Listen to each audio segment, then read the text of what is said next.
Good morning, good evening, good night, wherever you may be in the known world. We are the Crown Between Two Roses, and we have two very special guests tonight. Before we introduce them, I'll pass you over to Beatrice for our acknowledgement. Thank you, England. Please bear with us as we do our acknowledgement of country, as is done at the beginning of every one of our episodes.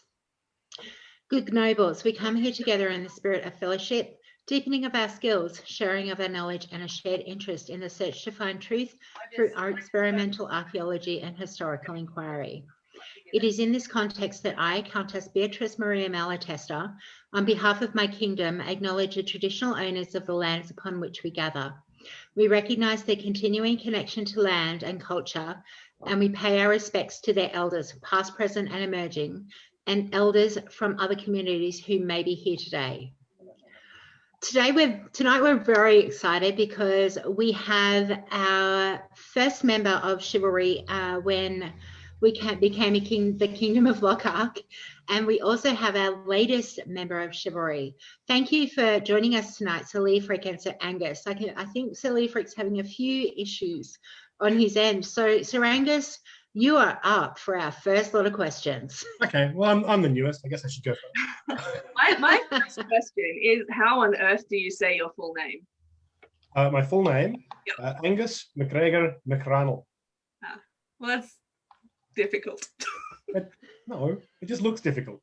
So is it that you have to be a little bit intoxicated to be able to say it with that right accent? I think so, yeah. To get that little bit of Scottish roar in there, you gotta have a few drinks in you. And when were you elevated to the Order of Chivalry? In November 2019. Wow. Yep. So just before COVID. Just before COVID, to the lights of all the massive bushfires we had burning around Canberra.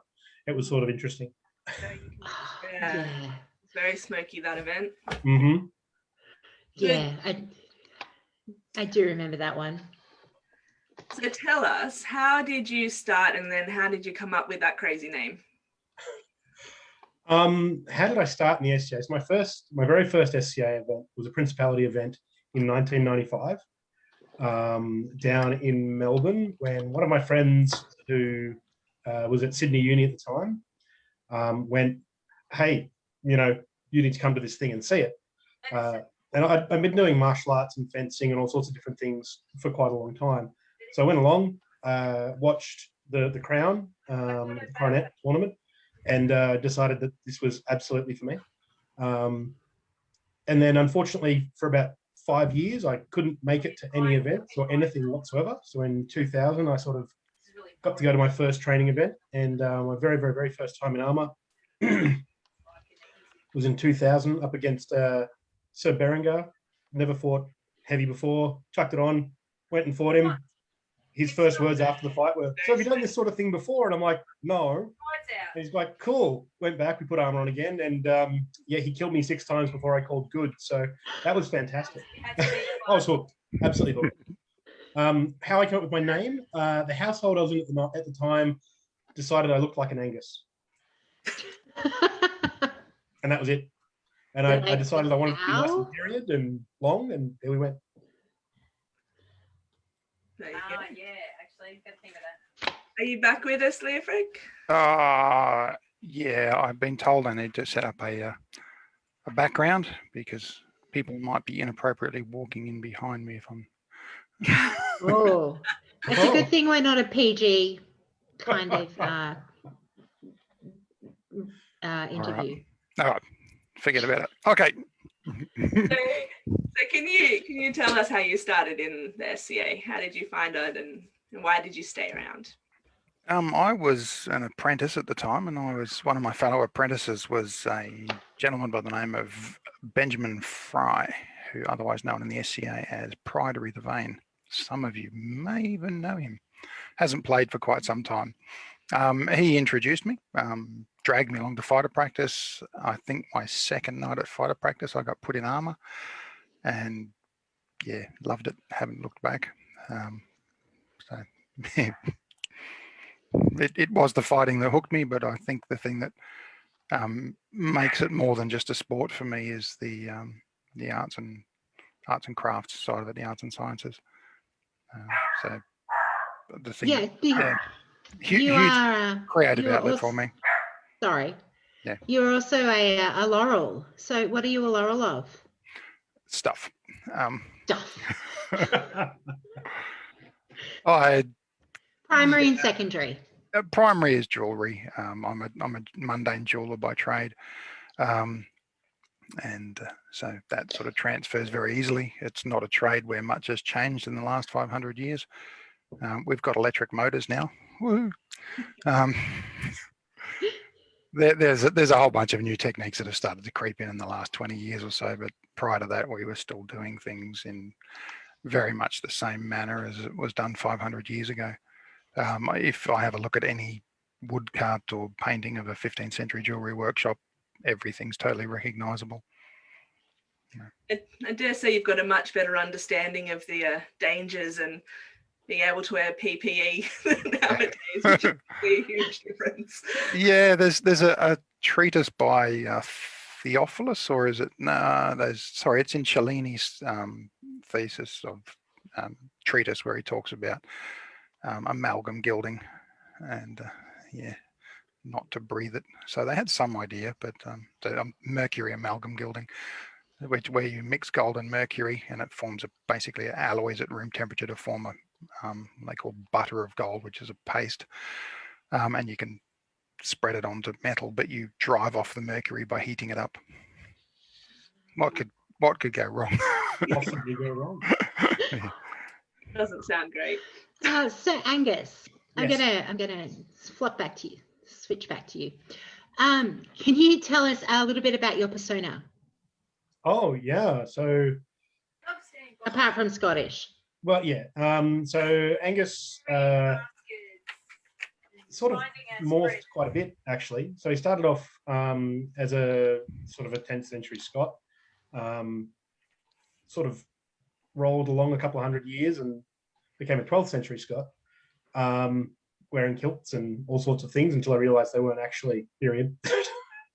But yeah, basically sort of that 12th sort of century going sort of, part of the persona was, being driven out of Scotland by the English, sort of heading over to France, fighting over there and some of the free companies and that sort of thing during the time, being what they called a Lochaber, part of the reason I was fighting with the axe for so long as well. So sort of what happened, and then having managed to hook up with a bunch of reprobates, I've sort of moved back into the Dark Ages a bit.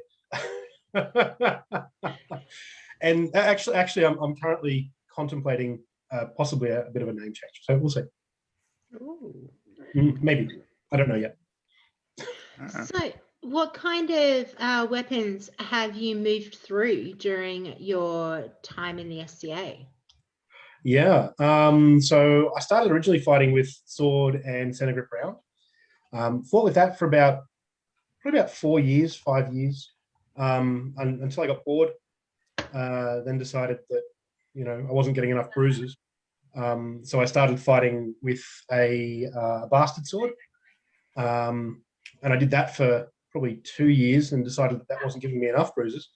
So I swapped over to a poleaxe, and fought with my poleaxe right up until about 2018. So for about 2007, I think. Yeah, up until about, for 11 years, I fought with the axe.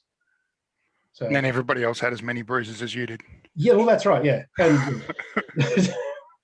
it was good fun. Once I got good with it, it was great. It took a little while. Percussive learning is a thing. I remember. But no, a fantastic fun weapon to fight with. And then, back to sword and center grip. And then I got knighted. Can I ask why you went back to sword and center grip? On the advice of my knight, and of the knights in my household, going, look, you're good, but you could be better. And they went, do this. And I went, all right, well, Leodin was my knight. So Leodin, so she suggested I fight with the sword and shield. So I went, all right, you're my knight, let's do it. So I did. And turned out I was okay. How did it? Literally, that's why I picked it up. She's gone, do it. And I'm like, all right, I'll do it. You've said so. How did it feel changing back? Did you feel really Gumby for a while and back to square one, or is it something that you slid back into easily? It was really interesting because the 11 odd years of fighting with a poleaxe actually really helped with the sword and shield.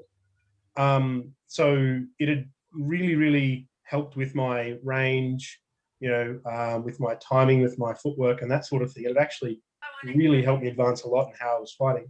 And so transitioning back into sword and shield was really interesting because I had all of a sudden, instead of having, a 6 foot long, 1.5 inch piece of rattan as a shield, I had a shield. And I'm like, oh God, I've got to block. Oh, I don't have to block that. It's already caught. All right, cool. So the things I was doing translated really well because, center grip and the sword and that sort of thing are not, surprisingly, not unsimilar to how you use a poleaxe. And it wasn't that bad at all. So it sort of took a little while to get my style to where it was and where it is. But I didn't feel uncomfortable doing it, apart from the fact that I didn't particularly like it at the time. Well, clearly you've had success with it, so. A little bit, yeah. It's been good. I don't think I've actually had the chance to find you with a sword and shield yet. No, not yet. I was really disappointed you couldn't come down for the crown down here. Yeah, no, that didn't work out. Thanks to local closures and lockdowns and plague and pestilence. Mm-hmm. Yes. So how about you, Leofric? What's the story behind your persona? Like you're saying you're the only late period one at the moment. I never really developed my persona per se. I don't sort of have a backstory. I've never really sort of played it that way. I don't. Never really gotten into character of a persona when I'm at an event. I'm there. I'm me. I dress in predominantly 15th century clothing. I have been known to wear early period clothing. It's actually long been my intention, and time has stopped me from doing this. It's long been my intention to have early period garb, 12th century garb, 14th century garb, 15th, maybe even some 16th century garb, and being able to turn up in whatever suits the event, rather than being on this and only being that. I've always thought that if I ever do a crown, the theme of the crown would be that we would suit whatever the event we're going to is, rather than trying to force everybody else to change. Some events are run as a 16th century event and some are run as early period events, and being able to turn up and fit the event, I think would be a great way to do a reign. I secretly hope that if that happens, that all the events are like so disparate to each other. So you have like one ancient Greek theme and then one like super Spanish. You'll have all the household going, oh, so. Just but don't you have a fantastic wardrobe by the end of it. So. Might have to borrow some things. Don't do ancient Greek for midwinter, just saying. Oh, no, don't do. Yeah. Well, in Brisbane, it'd be all right. Yeah, absolutely. So how about fighting styles? Have you thought about changing your fighting kit to match an event as well, or is it you stick to the same kind of thing? Fighting kit is a much harder thing, I think, to change and get comfortable with, because you become very, very comfortable in your armor. I've been wearing the same helmet for 25 years. Wow, you made it. I did, with Cornelius's help, and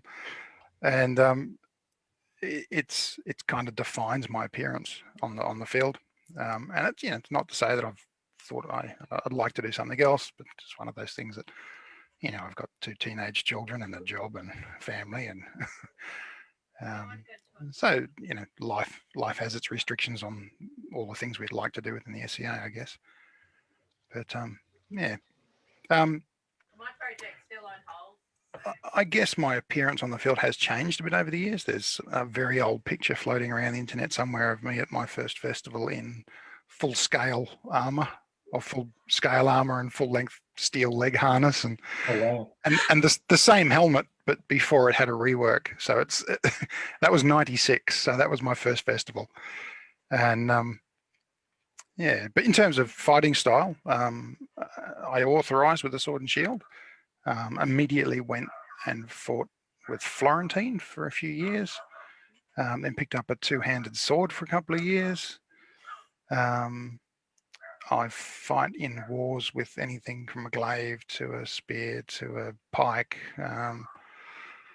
to sword and shield, but predominantly now I'm sword and shield, and a fairly small shield at that. So, although I do get a big one for wars because archers and pikes. That's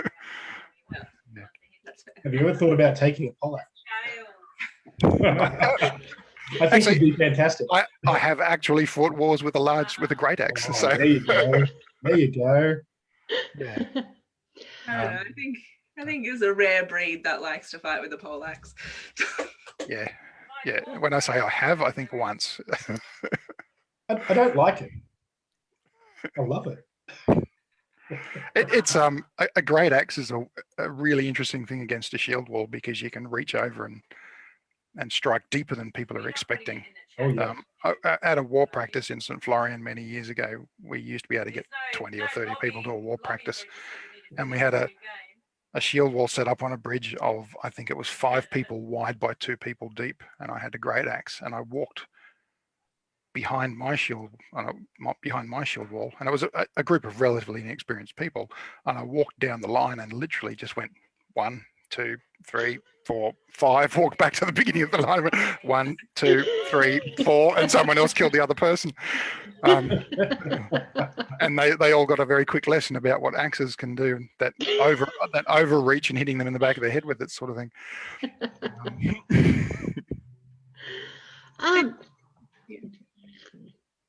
You go, Anglin. I was just gonna say, you said that your first festival was in '96. So what year did you start, and then when did you get knighted?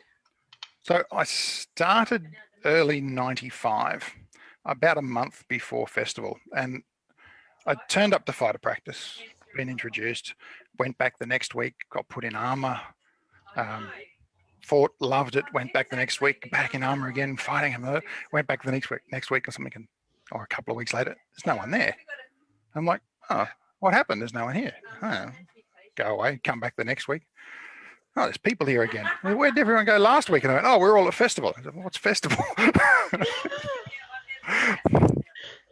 So that was my very first not festival. Yeah.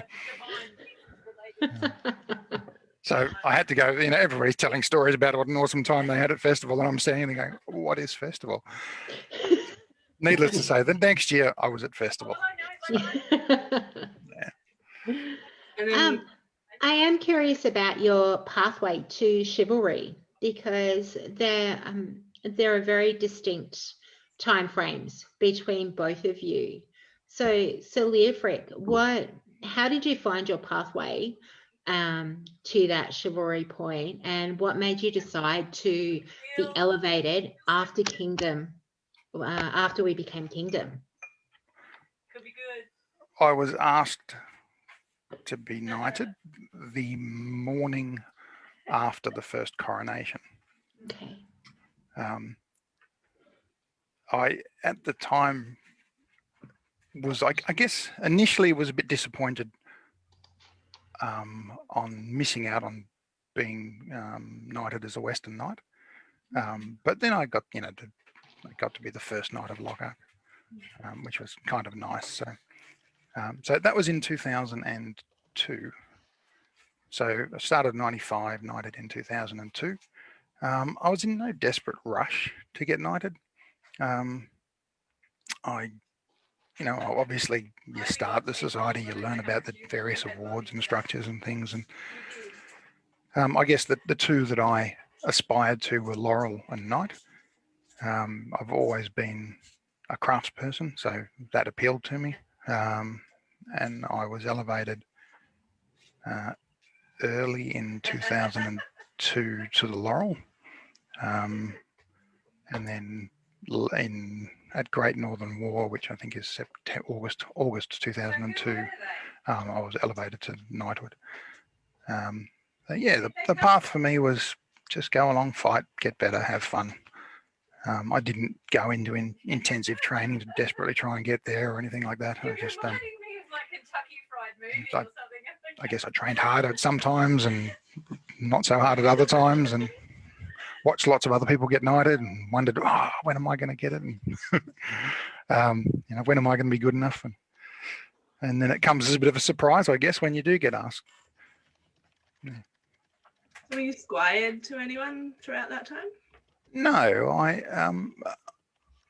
I was apprenticed or journeyman to Master Sir Cornelius as a laurel to the path to laurel, but I never took on the red belt.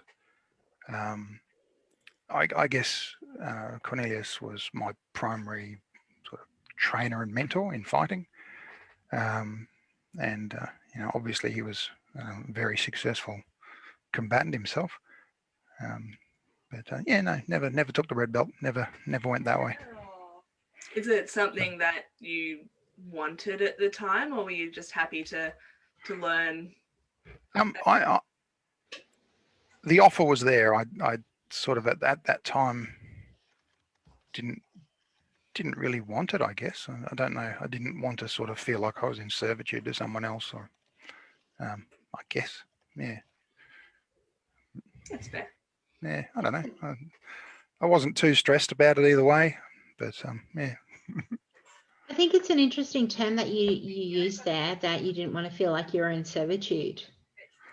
In terms of the squiredom, do you think that was a feeling of the times? I don't know if it was a feeling of the times. I think it was more of a feeling of where I was in my life, and having seen the way some knight squire relationships operated.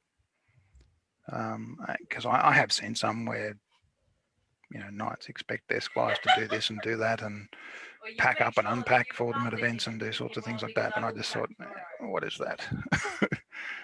So, yeah, and none of the relationships I've had with squires have been even vaguely like that.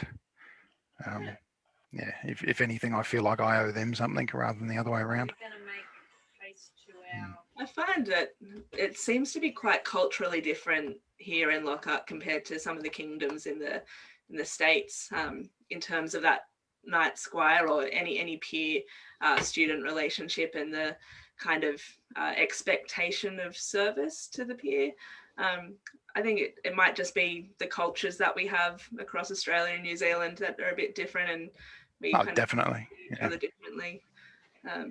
And the culture certainly has shifted a little bit over time.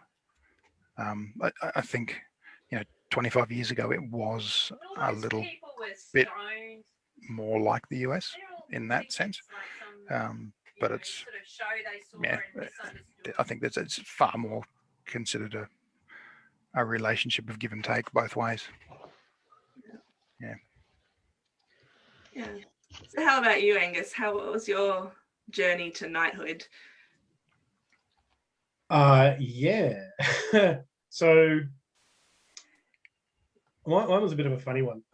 So with the household that I originally sort of hooked up with in the SCA, had a bit of reputation as not being interested in any sort of awards or anything at all, and actually had a bit of reputation of being quite anti-peer, which I didn't really know at the time. So sort of rolled along with it.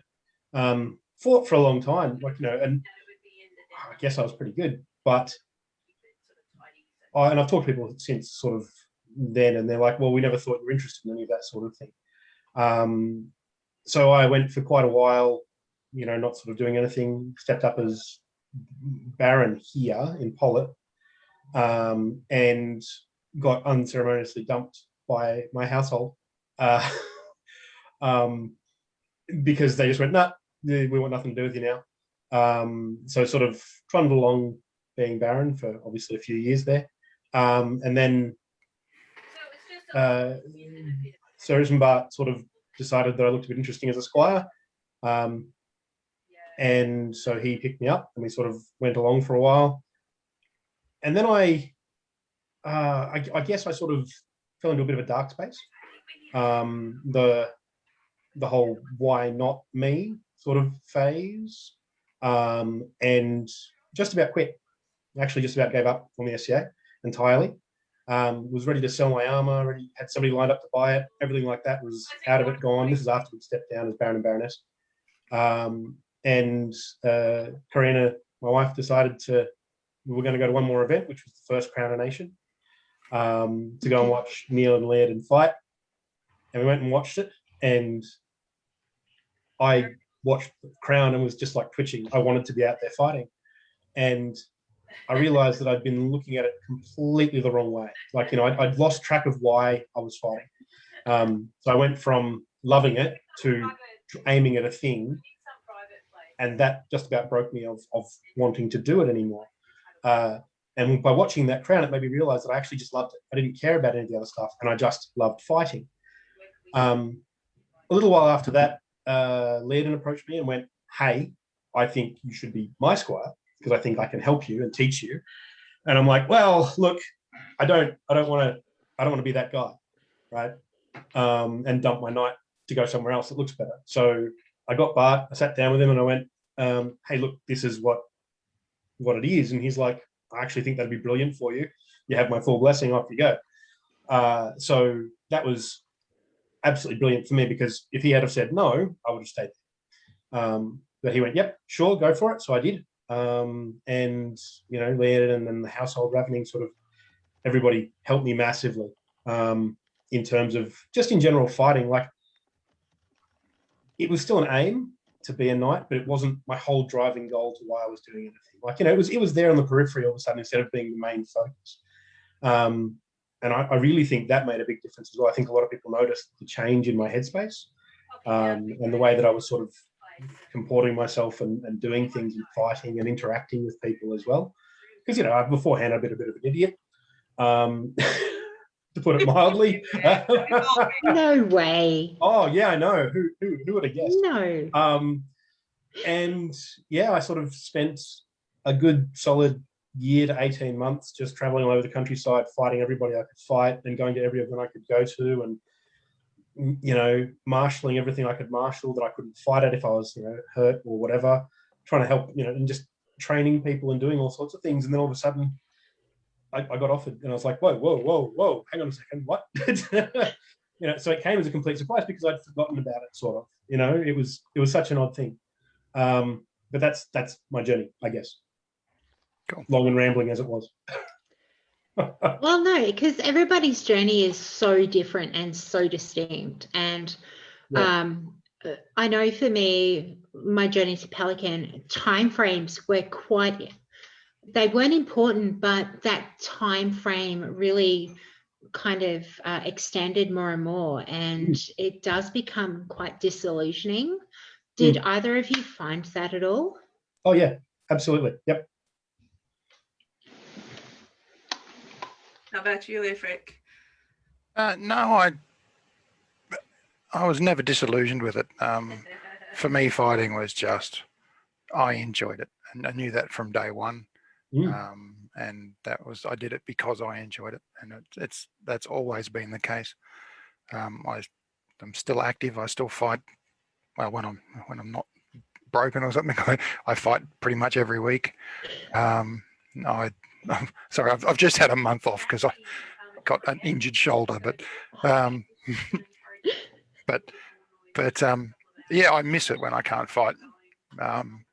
It's one of those things I've discussed with a few friends and other knights and friends, is that if we don't fight for a couple of weeks, we start getting a bit twitchy. Oh, yeah. And we just want to do it. It's just, we need that. And it's not the aggressive outlet or anything like that. It's just the physical movement and the fun of it. Yeah, there's definitely a bit of a release that you get after fighting. Oh, yeah. You don't have that. You've just got all this pent up energy just waiting to go somewhere. Would you like to party? I mean, it's been the one. I guess it's been the only consistent form of exercise I've had for the last 25 years, and it's kept me Really? reasonably fit. You know, I don't jog, I don't swim anymore because I'm too lazy. Don't go to the gym, don't work out. I do a little bit of basic exercise, but mostly fighting's my main exercise. And Have you ever had, this is for either of you, have you ever had extended time off? And if you did, how did you get the motivation to get back into fighting? Get a +10, like a singing dance. Oh, like, you want to go first, Lee? yeah, okay. I think the longest break I ever had from the SCA was about 5 or 6 months.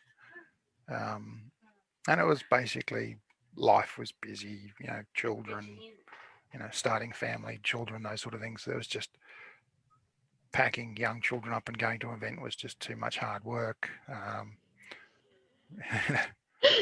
was unfit, unmotivated, all of those things. But eventually just got to the point where I just wanted to get back in armor and go fight. And yeah.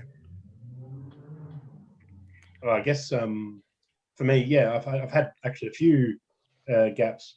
So I once tore my calf muscle off the bone.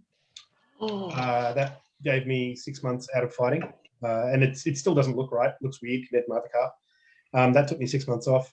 I injured my shoulder, and I ended up taking 12 months off for a shoulder injury. The doctors were like, "Oh, you only take like 6 months off, 8 months off," and I'm like, "Yeah, cool." And I just took the extra time just to make sure it was right. And I took probably 5 or 6 months off to get over some tennis elbow from throwing shots wrong. Wow. So yeah, but I mean, the driving motivation for me was literally just to get back in armor. It's that love of it, right? Like, you know, there's no other reason to do it other than if you love it. And if you don't love it, why are you doing it? Yeah. Suppose So- this should lead into the discussion on injuries. Oh yeah. Get good footwear. Yeah. That's Yeah, what I did that's my calf. Maybe do some exercise that isn't just fighting. maybe. Look, I've been lucky. I haven't had any major injuries over the years. The only real ongoing issue I have is I damaged my ankle when I was 16 and it was never repaired properly. And as a result, it's just been a degenerative problem. But, you know, I manage it and try not to jump up and down on it too much. Other than that, I also dislocated my shoulder when I was 15, and that's been something that occasionally niggles me, but I do the exercises to maintain it. And the hit, I took a hit about a month ago from someone who's fights in a lot of different, they fight metal weapons, they fight HMB, they fight, and he was having a lot of fun, and he just hit me really hard right into the joint of the shoulder. And I think it exaggerated old injuries. So bit of physio work, do the regular exercises, and it gets better. I think something we need to teach all young people is injuries don't heal, they scar.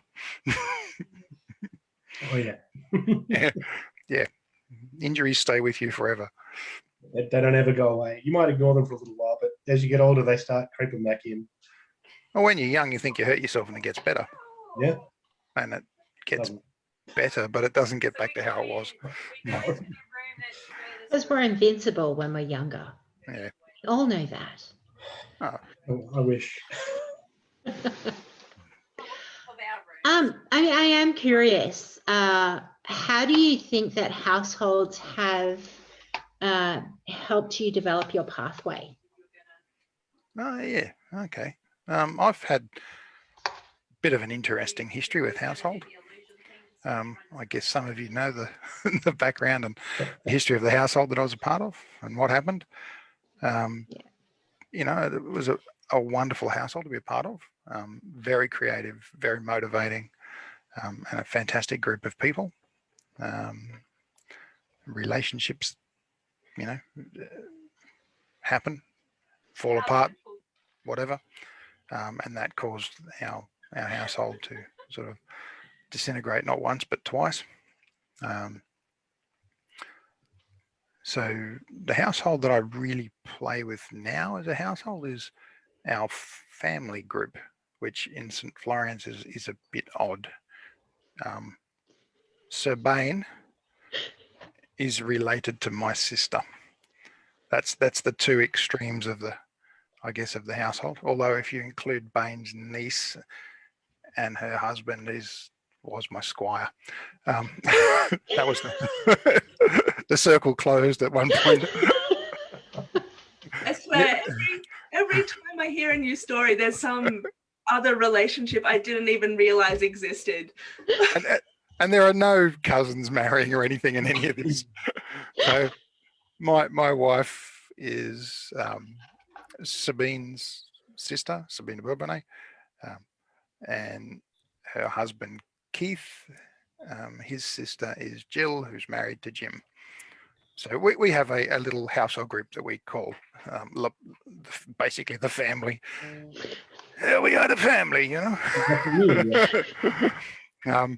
Pretty much. And it's a funny group when you look at it. It's got a fairly broad, diverse group of people, but we all get on, and it's Beans just said no family secrets. They're not allowed. You can tell us after that we stop recording. Yeah. They're just not for public. No one has shagged anyone they shouldn't, okay? That you know of. I mean, it's period practice, but come on. I mean, no.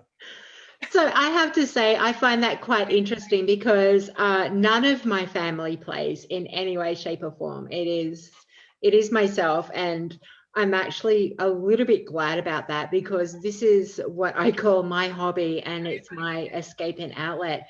How do you find that, having so much close family together? And this is for both of you because Aonghus, your wife plays as well, and it's quite close in that space. I never really thought about it that way. It seems fine. Yeah. Well, I don't know. We met through the SCA. Yeah, likewise. Right? The SCA. Yeah, and that's a funny story. I don't know whether I should share it on here, but that is a funny story. Share. Oh, okay. Well, okay. So Stories. Ginevra Karina is my second wife. I met her when my ex-wife shoved her under my cloak at a festival one time. Wow. While she went off and was shagging somebody else. No, I'm not going to go into that. No questions, no further elaboration required. It is what it is. That turned out really well, right? Everyone happy. Look, fantastically. Everybody is much happier now. So, except maybe Karina. I don't know. But yeah, look, in terms of playing as part of the family, like, I want my kids to play. If they want to, that'll be fantastic. If they don't want to, that's also their choice, but I'll be super happy if they want to play and they want to fight. Awesome. You've all seen Xanthi swing an axe. I'd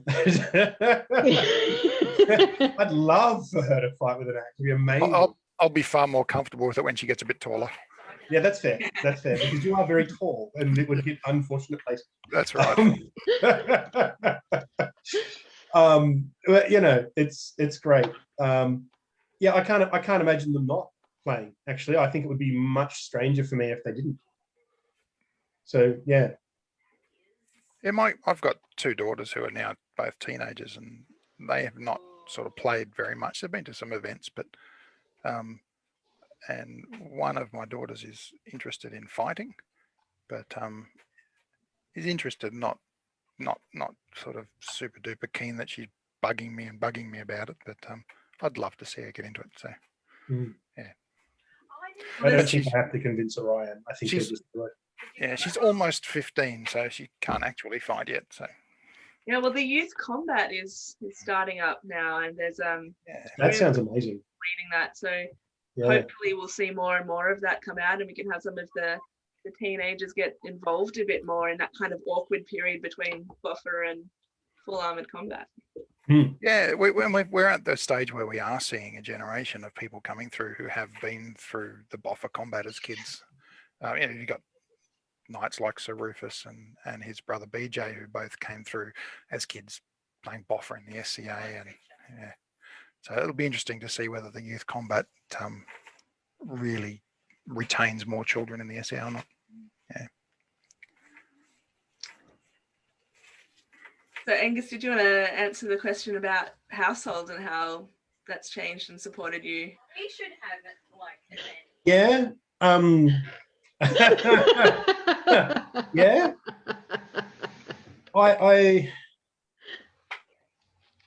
Oh gee. Oh yeah.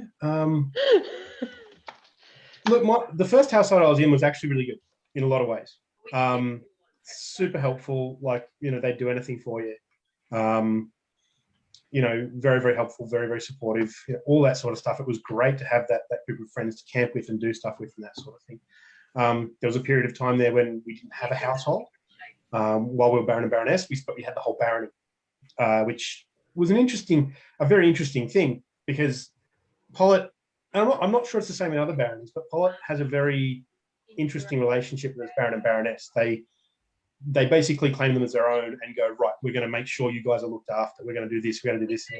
And they just make sure you're looked after, right? So it was almost like having a household. And then with the House of Hertz, once again, super supportive, really nice to have a really fantastic group of people around. And with Yorsala and the Greater Ravening Collective, I don't think I could possibly get a better household in terms of fit, mentality, the way we all think very similarly in a lot of scary ways. Fighting wise, camping wise, period wise, everything, it just seems to fit really, really well. And it's fun being part of like in the heraldic melee or something, being part of an absolutely terrifying bunch of lunatics on the field. So yeah, it's really good. And I think households have helped me develop who I am in the SCA, and well, in a little way out of the SCA as well, quite a lot. So as Lochart's baby knight, yes. I know.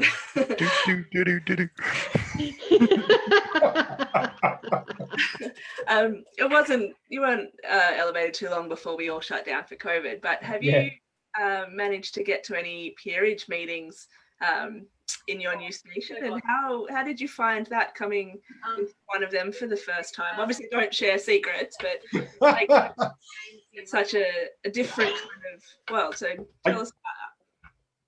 Yeah, so the first two peerage meetings I went to were online, and that was a bit of an experience. Then I got to have a sort of face-to-face one at the last Crown, which was really cool, actually. Really enjoyed that. It was an interesting... I'd heard a lot of stuff about from various different people I know about peerage meetings and what they were like, and I was like, oh yeah, sure.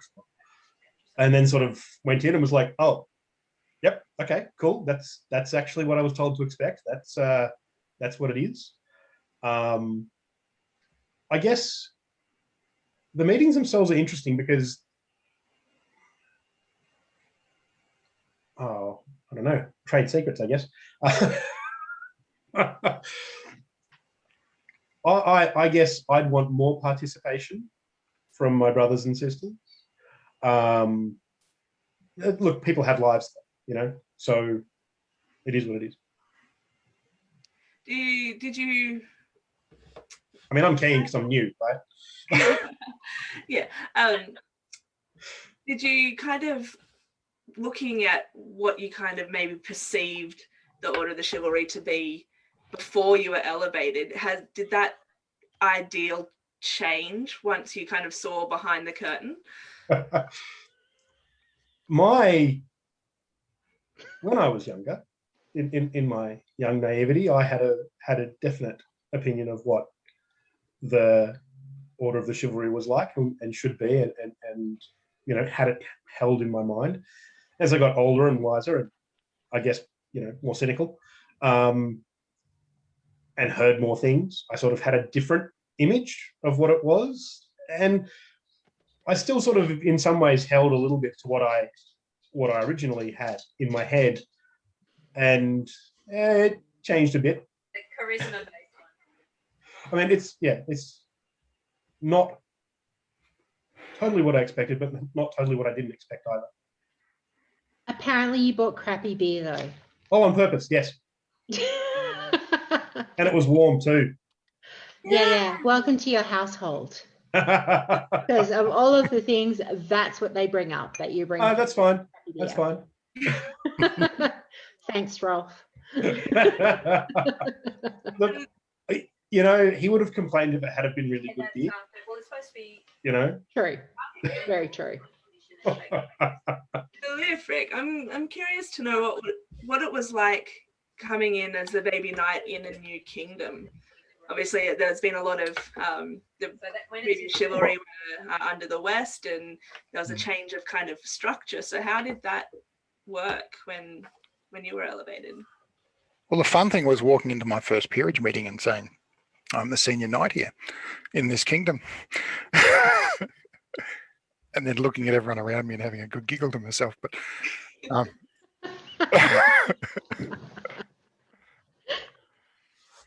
it's yeah.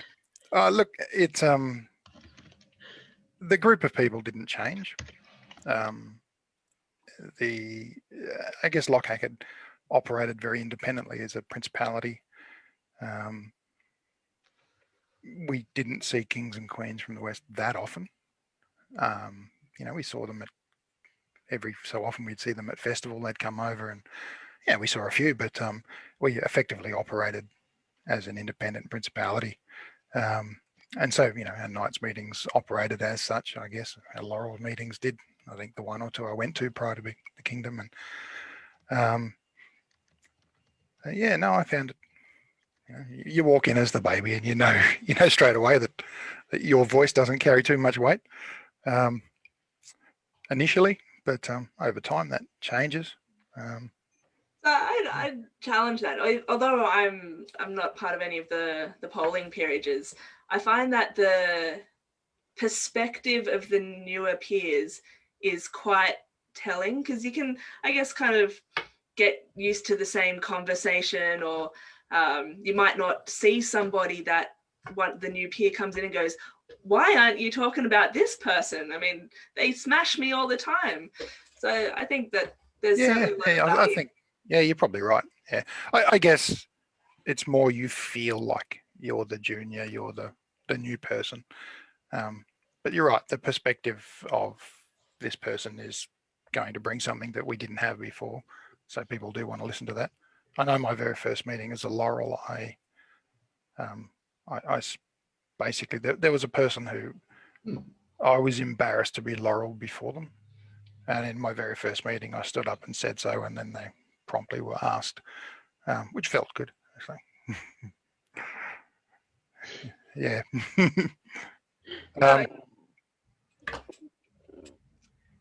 I guess you can't really say how the change between the chivalry went before Kingdom and after Kingdom, but with your time, or the brief time you were a laurel before going over, was it different having the crown in attendance at all of the peerage meetings? Was that? Not really, because we used to have the coronet in attendance, and in effect, the coronet acted as a representative of the crown, and the crown's coming over from the US, from the US, from the West. They obviously didn't. They know what was going on locally, so they trusted the prince, the prince and princess. So in effect, the prince and princess were acting as the crown, or the representative of, if we want to put it correctly. Yeah. So I want to hear some war stories. Tell us a favorite fighting moment, or a war kind of hero moment. What have you got? He hasn't had a chance to speak. I was fighting with a pike at festival some years ago. It was at the Crossroads site, and they'd set up a fort. And when you came in the front door of the fort, or in the front gate of the fort, there was immediately a hay bale wall in front of you, and you had to turn left or right to go around that. And I was set up behind that hay bale wall with a pike, and people would consistently walk in and then turn left or right and turn their side of their head to me. Sitting there shooting fish in the barrel to the point that my arms, I could not hold the pike up. I literally had the pike rested on the hay bales and was pull cueing it. It's just, and they had a hold, and just before the hold, a guy had just walked in and turned side onto me. He was completely oblivious to the fact that I was there, I think. And so I was sick of poking people on the side of the head. So I put the side of the thrusting point against his bar grill and rattled it up and down against his bar grill like this, up and down, and picked it up. And as I picked up, he sort of looked at me, and he sort of suddenly became aware. And then when they called the lay on, he's kind of shuffled his position around to be facing me. And Kev, who was beside me, looked at him and go, "Nah, man, you're dead." You were dead before the hold. Just didn't know it. So that was literally piking till my arms just about fell off. I could not hold up the pike. That's wonderful. I have no idea how many people I killed that day. No idea. It's just. If only they just stayed in a pile rather than. It was just the perfect position, a perfect storm. People walking in and turning sideways to you. It's like poke next, poke next. Did you get bored with it? Yes. Wow. Yes. Well, it was no challenge. Yeah. I have, for being quite tall, I had a pike stuck in my hand very early on in my war fighting, because I could just reach over the shield wall. We once had this was at festival, and I think probably about 97, 98. Two shield walls came together, pressed, and the shields went up high as they pressed together. So I was just kind of fishing over the top with the pike. It's just like going, I have no idea what I'm hitting. I'm just poking. And after that battle, someone came running up to me and go, "That was awesome. That was awesome." I said, "What was awesome?" I said, "You're doing this over the top. And every time you did it, someone was dying." And really? I had no idea. Awesome. But yeah, I had a pike stuck in my hand very early on. And I fought with pike for many years in wars. I just, by default, it's a war. I picked up a pike. And about 2 or 3 years ago, I went to a spring war, and I'd only been to one spring war prior to that. So I went to the spring war, and I took out a pike in the opening scenarios, and it just turned out to be, it was a smaller war, far more mobile, far more open. I just went, I'm not enjoying the pike, so I just put it away and got my sword and shield, and it completely sort of was a bit of a revolution to me. I started enjoying wars much more, and actually enjoyed getting into the front row and grabbing some newer fighters and going, "Come on, lock it in, do this, do that," and had some great moments and carving my way through bridge battles and things like that. So enjoyed it a lot. Yeah. Yes. Yeah. Oh, there's some great ones. Like fighting with a pikes, especially like a polearm in general in Lochac, and with Lochac archers, you tend to be a target, and I guess I learned very quickly how to really annoy archers when you're fighting with a polearm, because I have a tendency to wander around by myself, sort of behind a unit and then out to the side and hit flanks and that sort of thing. The poleaxe, it's hilarious. And one of my favorite little things, I guess, in wars is, I really pay attention to what the archers are doing.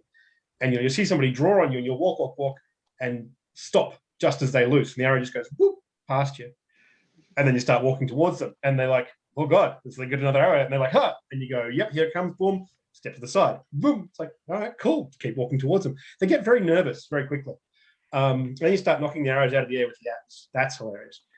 I guess one of my favorite war stories happened at Great Northern War, in the murder hole. So they set up like Hessian sort of, and like a fort, and it's like all these little maze. And there's one particular bit that's, a sort of a waist high wall, And so Leon's been called. I've run to this wall because I've been told, they've gone, Aonghus, hold the wall. And this is before I was knighted. So I've sprinted up to this wall with the axe and I'm standing at the wall. And then Bane's wandered around the corner and he's got four fellas with him and they've gone, oh, we'll get him. And he's gone, no, stop, wait, don't. And they're like, what? He's like, nah, look, it's Aonghus. He'll probably kill all 5 of us. And I'm like, no, man, come on, that's not right. Like talking to him. And he's like, no, man, I'm not falling for it. And anyway, something's happening. And he's gone, you guys stay here. Don't move, right? Don't attack him. Don't move. And so he's wandered off to go and do something else in the battle. And these 4 guys are just there looking at me. And they've looked at each other. They've looked at me. They've looked at each other. And they've just gone and attacked me. And I've just gone boom, boom, boom, boom, boom, killed all 4. Just as Bane's come back around the corner. And he's like, I told you not to do that. I told you. Had one job. And he's just like, oh, I remember that story. Yeah, it's a great story. But I tend to do, in wars, I tend to do dumb things. Because I tend to sort of float around looking for gaps. And if I see a gap in our line and I see somebody coming towards our line, I'll just run straight into it, right? So there's another one where I was at festival one year and we're fighting in sort of tea tree, scrubby sort of, bushy sort of stuff. And Ariston and a bunch of Ursulines have come rolling up our flank and nobody's noticed it. And there's probably about 5 or 6 of them all together. And I've just looked around and gone, well, there's nobody else. So it's me. Ariston on the flank? No. Yeah, I know. It's so strange, isn't it? And so I've just gone, all right, cool. Well, it's me. I'm what's here. So I've just charged all 5 of them and gone in and I've taken out 3 of them before I died. So I've gone in, I've just rolled in, bam, bam, bam, bam, bam. Ariston's killed me. And then as I'm falling over, I see that somebody on our side's finally noticed it, and Descartes' turn is just rolling these last 2 guys completely under as I'm falling over. So that was just great as well. So I tend to do silly things that get me killed, but they're really glorious. I had a Descartes moment on the warfield. Was that my very first spring war? We had been fighting with the White Company unit. At that point, I was still fighting with a 2-handed sword in wars. And we had this big engagement where White Company had basically lined up against them, chopped each other to pieces. And we're fighting and it's starting to thin things out. I'm sort of just focused on what's happening in front of me. I sort of kill the last guy in front of me. And I look to my right and there's just dead people everywhere. And I look to my left and there's dead people everywhere except Cornelius standing about 6 feet to my left. And we look at the ground and there's this sea of bodies. And then we look up and we see Descartes wheeling towards us. And we look down at the bodies and we look at each other. And there's this sort of understanding of they have to come across the bodies. That'll break them up. We can kill a couple as they come across. This could work. We sort of stand back a bit, get ready, and hold. Dead, leave the field. No, leave them there. No.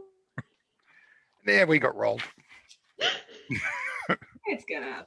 I think everybody at a certain generation in the SCA has a really fantastic Descartes story. I think my very first war, as my second, maybe it was my second festival, we had a whole bunch of new fighters with us. And we're sort of trundling along doing our sort of skirmishy thing as we did. And we've seen some archers off in the distance. We've gone to the new guys because they were young and keen. It's like, go and chase those archers. Just scare them off or kill them. No worries. But don't engage anybody else because you're new and you'll die. And anyway, so there was like 6 of them. And they've run off after these archers. And then there's Descartes. And they've seen Descartes and they've gone, there's only 4 of them. We can take 4 of them. And so they've charged the 4 Descartes members that are there. And they've just got absolutely butchered, like just horrifically butchered. It anyway, really they come back and they're all depends. like, oh, we should have listened. Oh, it was great. And they've gone, like there was like 10 guys and we got smashed and this guy hit me and this guy hit me and this guy hit me and blah, blah, blah. And it's like, no, there was 4 of them and you got hit by one guy 6 times. And it was Brucey had just gone, oh yeah.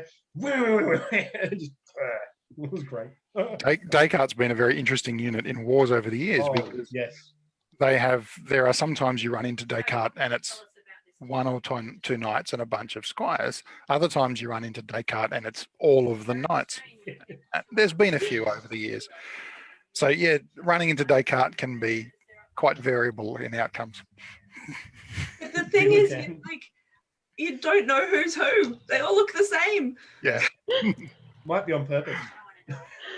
A little bit, a little bit. You need to ask Sir Agro about his attack against the Descartes Flying Wedge this one festival. Yeah, that's one of my favourite things to have seen. I have a question from the gallery, which is from Aonghus going, what is Leofric drinking tonight? Very important. A There you Belgian beer. There you go, It Foos. seemed appropriate. It's not Just shit beer. Foos. Just yeah. Take note, Aonghus. But I have Oh, yeah. Look, I'm drinking some Bespoke tonight, and it's pretty good. We're almost at our time. I have one more question for both of you, which is, what kind of advice would you give to somebody brand new to fighting who is not who is older, Ashley? So for me, for example, I reauthorized against Aonghus a couple of weeks ago, which I'm very excited about, but I'm in my 40s. What kind of advice would you give to a fighter who is not young, who is coming into the SCA? Older fighters. Older fighters, yeah. I guess I have a thing I teach people, or that I say to people, the difference between young man speed and old man speed. Because there are some aspects of fighting that there are times when just being really fast, being able to throw a blow really quickly, can be very successful and get you a very long way. You do that really well, Leofric, just saying. Back in my day, I was pretty Even fast. now. Yeah. Okay. You're still pretty fast, Lee. But my outright speed's not what it used to be, and old man speed is knowing when to make it look like the blow is starting. But so as a younger fighter, I would just throw the blow as fast as I could from the beginning, and the perception from your opponent is the minute you twitch, the minute that sudden effort goes into the blow, they know a blow's coming. As an older fighter, that twitch of putting effort into the blow doesn't happen until I'm halfway into the blow. So the perception of when the blow starts is much later. That's old man speed. The other advice I give to older fighters is that the physicality is obviously a part of fighting, physical strength and speed and that. But the more you fight, the more you realize that it's more about the chess game of fighting than it is about just the physical aspect of it. Yeah, you've got to be able to throw a blow quickly. You've got to be able to you've got to be able to move. You've got to be able to do things. But there's plenty of people who can do all of those things very well that are not great fighters. So, I mean, I've certainly seen older people. In fact, I've got a friend who is older than me at the moment who has concentrated on fighting and has improved remarkably in the space of a couple of years. Yeah,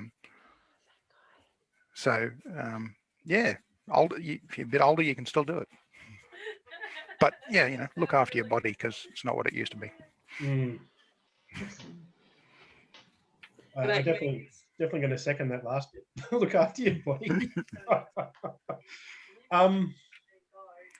It's a funny thing. I haven't slowed down. I've gotten faster. Because I've learnt how to use what I've got better. And I think that's a really important thing. You need to learn, and as an older fighter, it's what you have to do. You have to learn that it's not about brute strength and how hard you can throw it and how fast you can throw it through. It's as Leofric was saying, it's knowing when to throw it, where to throw it, and what position you need to be in. And so it's a different game in terms of where and how your head should be at. And I guess that's my advice. It's learn to do the movement, and rather than concentrate on brute force ignorance, concentrate on your movement and placement, because speed will come with correct footwork and correct, that's where it's going to come from. That's where your speed and power is going to come from. Yeah. Yep. You don't have to worry about being 25 and at the gym every week to suddenly be, I'm going to rip that shot in. It's not what it's about. Sorry. There's a question from Lankin. How old is old in fighting? It's an interesting question, because experience of years of fighting is a valuable thing. And the older I get, the more I realize that my fighting career is finite, and there will come a day where I just go, nah, I just can't keep doing this. I'm putting that off for as long as I can. But my goal is to still be fighting and still be competitive at 60. So if I can manage that, I think I'll have done all right. I'm aiming for 65. Go right through to the end. No. So how old are you now, Angus? I'm turning 45 this year. Okay, all right. Yeah, so okay, I'm turning 50 this year. Yeah, you got a couple of years on me. But I don't know, like, I guess age is a thing, and this sounds funny, but how old is too old? Well, there's no too old. But how old is too worn old? out? There's too worn out and too broken. Miles. There's how many miles you've got on it, whether they're hard miles or soft miles, right?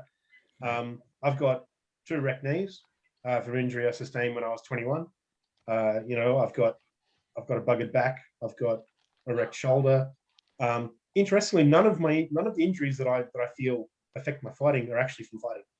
Agreed. They're all from mundane activities that have actually injured me.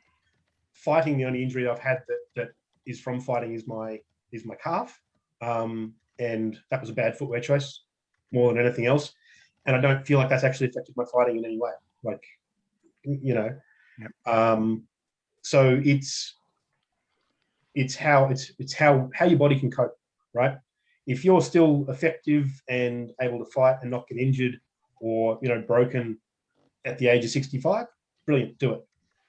If you're able to, not able to do that at the age of 45, don't do it. If you're hurting yourself every time you put armor on, probably not a good idea, right? Unless it's still fun, then do it anyway. Well, that is true. That is true. We have good physios.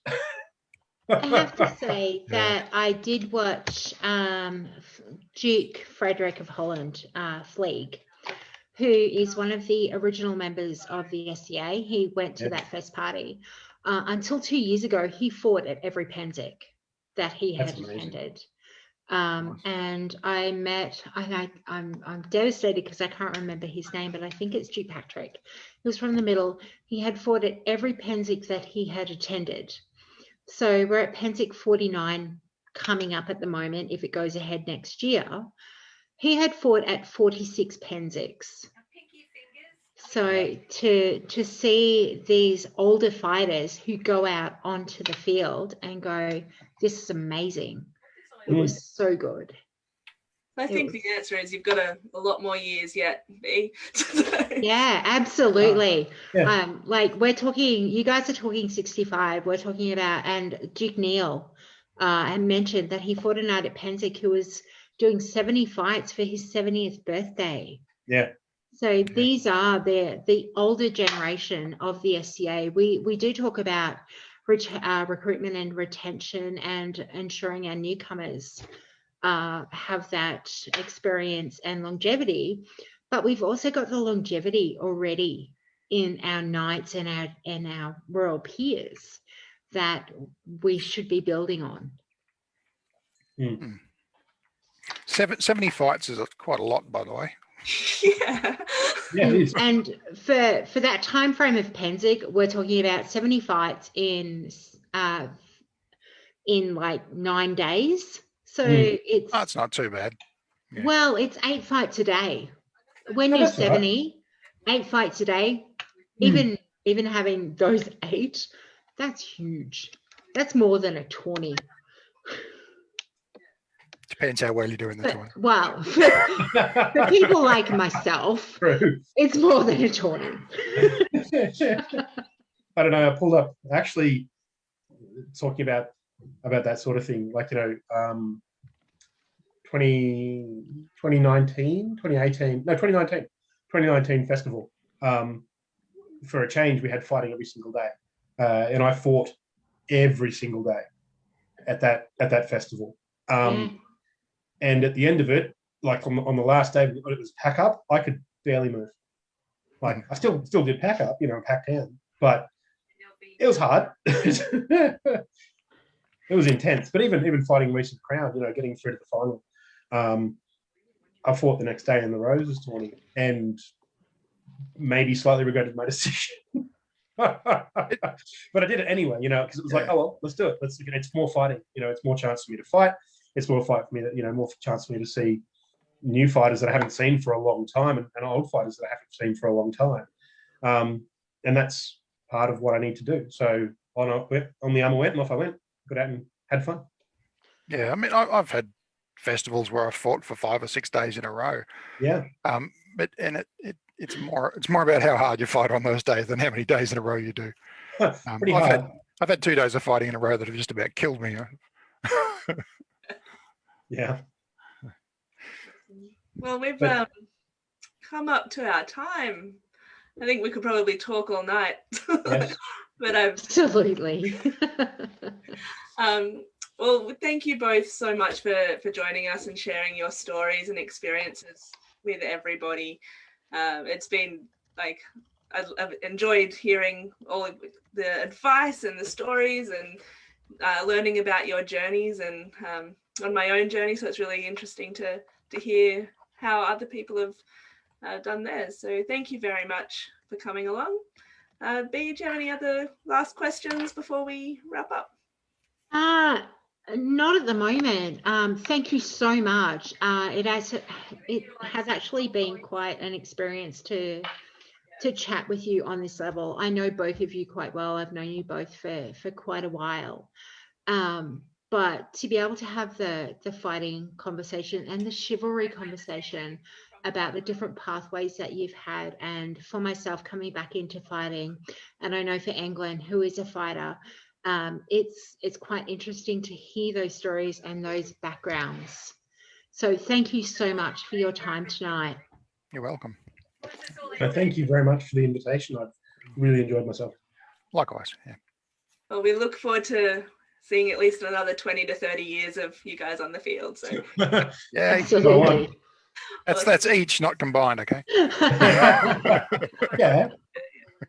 I think next week we're going to be meeting a couple of Laurels. So join us then to meet, I think it's Master Llewellyn and Mistress Natalia. So that will be very interesting. Which Llewellyn? The unruly. Sorry, You know his surname. The unruly. Llewellyn Oh, Ap Ab Whoa. New Zealand, Llewellyn. Llewellyn. Yes. Yeah. So we'll hear all about their journeys as well. So that'll be fantastic. Cool. Awesome. Cool. So thank you everyone for joining us, and we'll see you all soon. Thank you. Thank Been a you. pleasure. Bye. Good night.